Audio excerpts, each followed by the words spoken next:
Assalamualaikum warahmatullahi wabarakatuh. Jumpa kembali lagi dengan saya Udin dalam channel Kim Ude, asiknya belajar TPS. Materi hari ini adalah penalaran umum SNBT 2025 part 1. Nanti ada part 2, part 3 dan seterusnya. Kim Ude akan menemani teman-teman peserta SNBT 2025. Semoga nanti tambah paham, tambah bisa, dan juga jangan lupa nanti kemungkinan live juga di TikTok ya, untuk membahas tentang soal-soal yang berkaitan dengan SNBT 2025. Jangan lupa follow TikTok Kim Ude ya, langsung aja supaya nanti tidak ketinggalan pas Kim Ude live ya, menemani teman-teman untuk belajar bareng SNBT 2025. Oke, ini kita fokus di penalaran umum, yaitu penalaran deduktif ya. Teman-teman harus paham di materi sebelumnya ada namanya modus ponen, ada modus tolen, ada silogisme, dan juga ada namanya dilema ya. Tapi untuk soal ini mungkin yang kita bahas adalah berkaitan dengan silogisme, dan juga teman-teman harus paham tentang ekivalen ya, ekivalensi, karena itu sering dipakai di soal-soal SNBT ya, baik tahun kemarin maupun tahun sekarang, yaitu tahun 2025.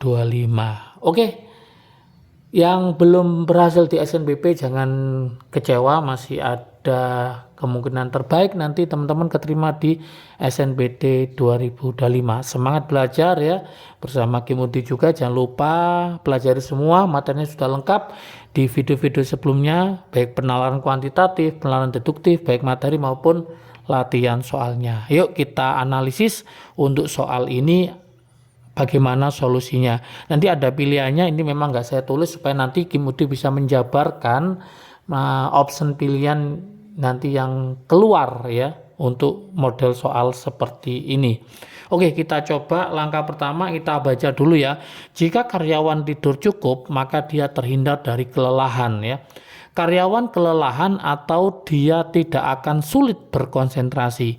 Simpulan yang pasti benar dari pernyataan tersebut adalah apa gitu ya. Berarti solusinya gimana? Nah gini. Oke, solusinya teman-teman harus mencari memisalkan dulu ya. Misalkan karyawan tidur cukup itu saya misalkan P ya supaya gampang. Berarti P itu saya tulis misalkan karyawan tidur cukup ya, tidur cukup. Oke. Kemudian karyawan terhindar dari kelelahan, itu kita misalkan Q. Karyawan terhindar dari kelelahan. Oke. Kemudian kita lanjutkan lagi, kita baca karyawan kelelahan sudah ya kita di, atau dia tidak akan sulit berkonsentrasi. Berarti karyawan tidak akan sulit berkonsentrasi, kita misalkan R ya. Saya tulis R. Karyawan tidak akan sulit berkonsentrasi.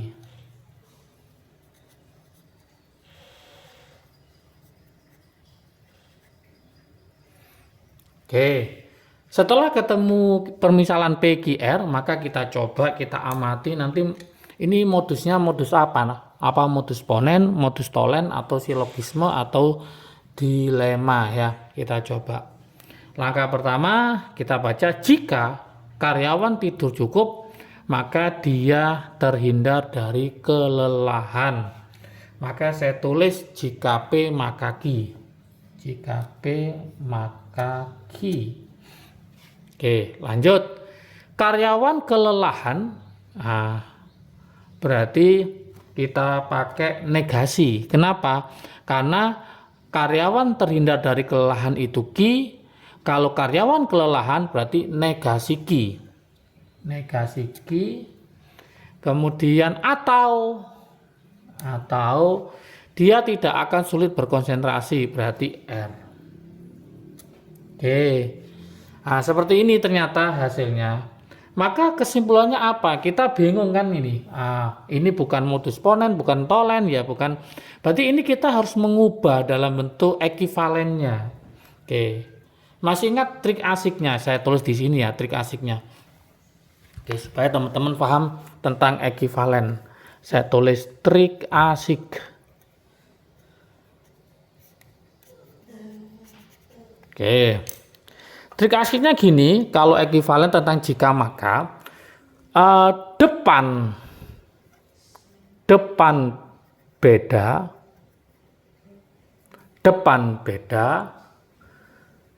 belakang tetap. Oke, diingat-ingat ya trik asiknya. Depan beda, belakang tetap. Maksudnya apa? Lah, misalkan gini, ada soal, jika P maka Q ini ekuivalen dengan apa? Ekuivalen dengan apa? Maka kita ubah, depan beda, berarti awalnya P jadi negasi P, atau gitu pasti ya, yang belakangnya tetap. Nah, seperti ini.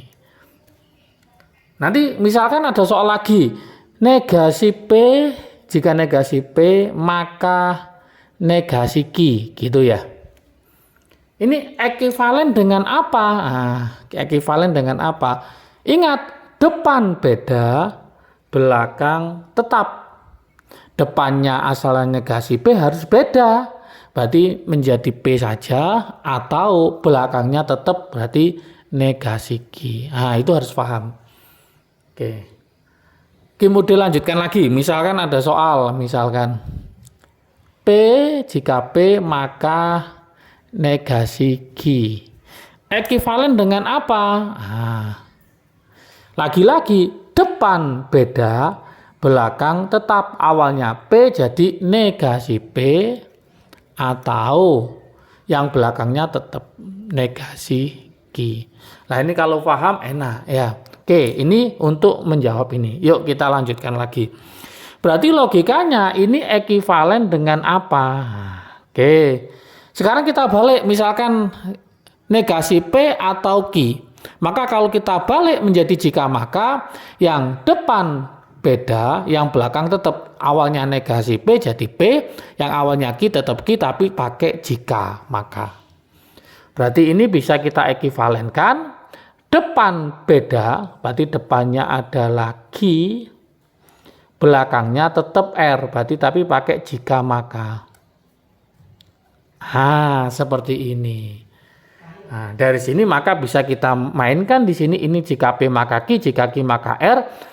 Ini adalah namanya silogisme. Berarti kita simpulkan ternyata ini bukan modus ponen, bukan modus tolen, tapi ini adalah silogisme. Oke, dari sini maka bisa kita masukkan ke sini lagi ya. Berarti nanti jika P maka Q, kemudian kita lanjutkan tadi apa? Jika Q maka R, maka kesimpulannya adalah ini silo ya. Jadi kita coret, berarti jika P maka R. Oke. Jadi nanti kemungkinan yang pertama jawabannya yang benar ya. Jika P maka R, maka bisa jadi nanti di pilihan nanti macam-macam. Yaitu apa? Jika P tadi apa? Jika, ini kesimpulannya. Jika karyawan tidur cukup, jika karyawan tidur cukup, maka tidak akan sulit berkonsentrasi, maka dia tidak akan sulit berkonsentrasi. Seperti itu. Tapi kalau di pilihan ini nggak ada, maka kita pakai ekuivalen. Oke, ekuivalennya sama ya. Jika P maka R itu ekuivalen dengan apa? Kita pakai jika maka kini kita balik, berarti negasi, jika negasi R maka negasi P, boleh seperti itu. Berarti kalau ini nggak ada, kemungkinan option jawaban yang kedua, jika, nah ini kita pakai negasi, jika karyawan sulit berkonsentrasi, maka karyawan tidurnya tidak cukup ya. Jadi karyawan tidur cukup, berarti karyawan tidak tidur cukup, gitu. Jadi saya tulis ya, jika karyawan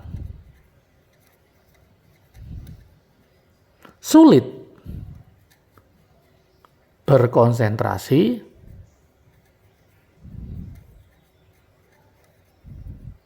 maka dia tidak, negasi ya, tidur cukup. Seperti itu. Jika ini juga tidak ada di option pilihan, maka kita kasih ekivalen yang terakhir. Jika P maka R, itu ekivalen dengan apa? Kembali lagi ke sini. Depan beda, belakang tetap. Depan beda, belakang tetap. Yang awalnya P jadi negasi P. Awas, ada kata atau. Kalau jika maka dibuat seperti ini, maka ada atau bukan dan ya. Yang belakangnya tetap. Nah, ini jawabannya. Oke, negasi P atau R.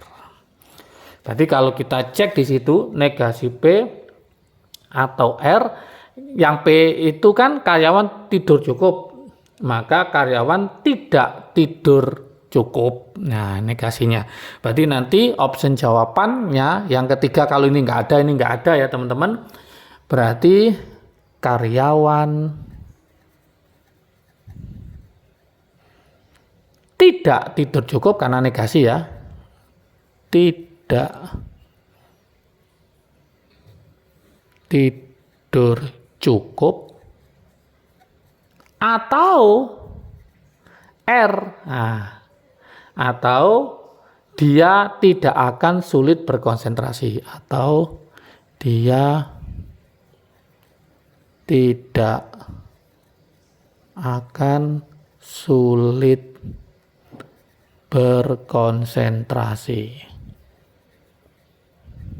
Seperti itu teman-teman. Jadi ingat, teman-teman harus paham tentang ekivalen ini. Oke. Jika P maka R ekivalen dengan jika negasi R maka negasi P, atau jika P maka R ekivalen dengan negasi P atau R.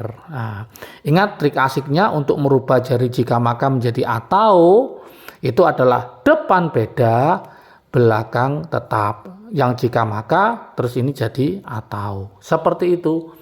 Jadi paham, ini model soal silogisme ya, tapi berhubungan dengan ekivalen. Nanti ada modus ponen, tolen juga ya. Oke, semangat belajar, salam sukses dari Kim UD.